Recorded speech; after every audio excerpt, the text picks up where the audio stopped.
Banana, sock, spaceship. What do these things have in common?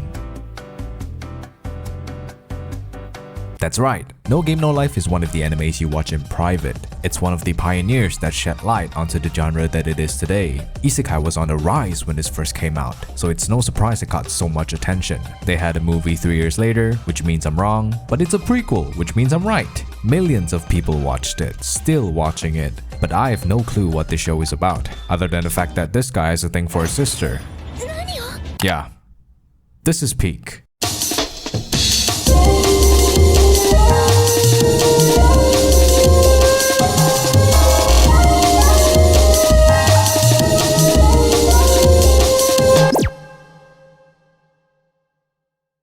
I am very bad at transitions. You know logic, the thing people use when commenting on the internet? Yeah, it doesn't exist. You shouldn't be thinking when watching No Game No Life. It's one of those animes where you just switch off your brain and indulge in the anime titties in front of you. The character design is what catches your eye firsthand. It's stylized, infused with vivid colors. The whole world feels vibrant and lively. But of course, it doesn't start like that. Sora and Shiro are step siblings, and your average unemployed league enjoyers. They do not go outside, and they like mine. Both of them are pro gamers by the name of Blank, which are 4 players controlled by 2, with one of them only using their feet. I cannot defend this anime. They get an email with a sketchy link. Maybe I should click on it. Do not read it! It's a chess game. They get strapped up like how any normal siblings would for chess and...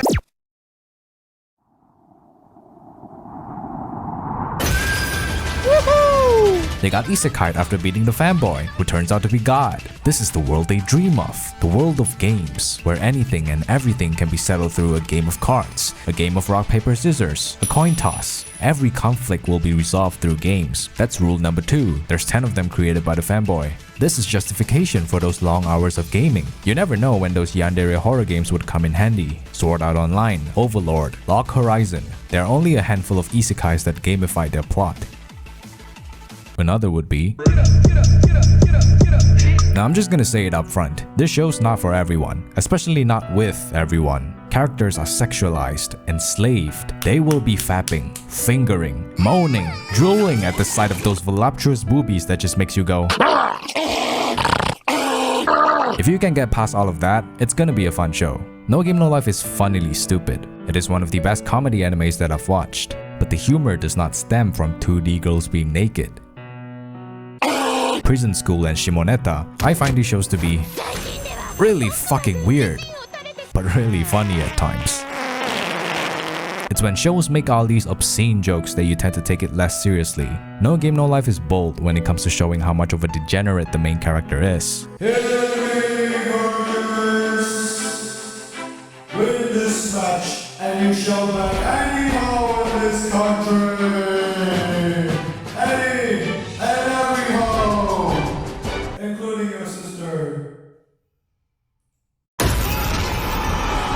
The story will tangent off to a romance subplot. There's references to be found everywhere. It really is just a fun show that is not meant to be taken seriously. But when you separate these two, that's when shit happens.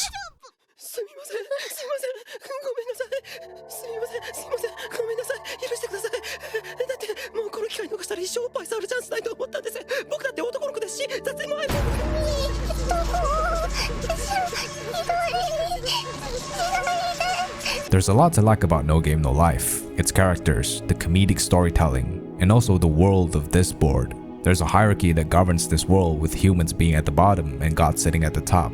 There's elves, angels, machines, furries, dragons. It's an entire lore fit into a fantasy world crafted by endless imagination and creativity. That's the thing I really like about isekais. A whole new world with its vast and unique settings for you to explore. The boundaries are limitless. Sora and Shiro hated the real world, chaotic, unfair, so they coop up in their rooms gaming all day while eating crap. They are fucking losers, but in this board, they're kings.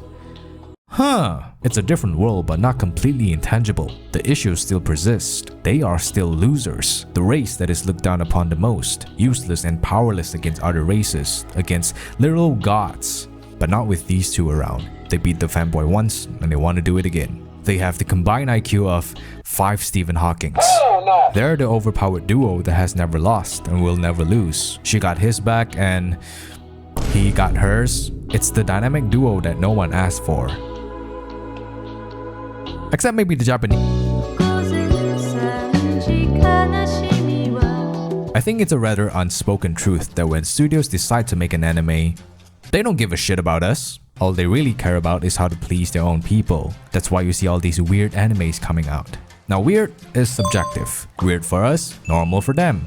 And this goes for all mediums, mangas and light novels. The serialization and continuation of these series mainly depend on their domestic market. It's always Japan first. That's it. Fuck the rest of the world. The demand from the Japanese has been and still is the primary interest. That's why they put so many references in the anime. References that Japanese people would find most relatable. So the reason why No Game No Life hasn't had a second season is not about the light novels not putting up numbers. It's not about the competition or that Madhouse doesn't do sequels. It's really just, I don't like it. I don't want to eat. I want to this. That was my miserable attempt at a Japanese accent. As to why do they not like it? Who knows? Maybe it's a cultural thing. But as time goes by, international interest has become far too big for them to ignore. They know we love anime. They know! That's why shows like The Great Pretender and Edge Runners were made, funded by a company that takes global interest to mind. It's a small step, but a revolutionary one. No one really knows if they intend to make a second season or if there is even hope there would be one. But I really wouldn't worry if I were you because they actually made a movie. The movie was so good. Oh my god. There's a girl and a guy who pretends to be siblings but they got married. What? It's the same concept, except darker.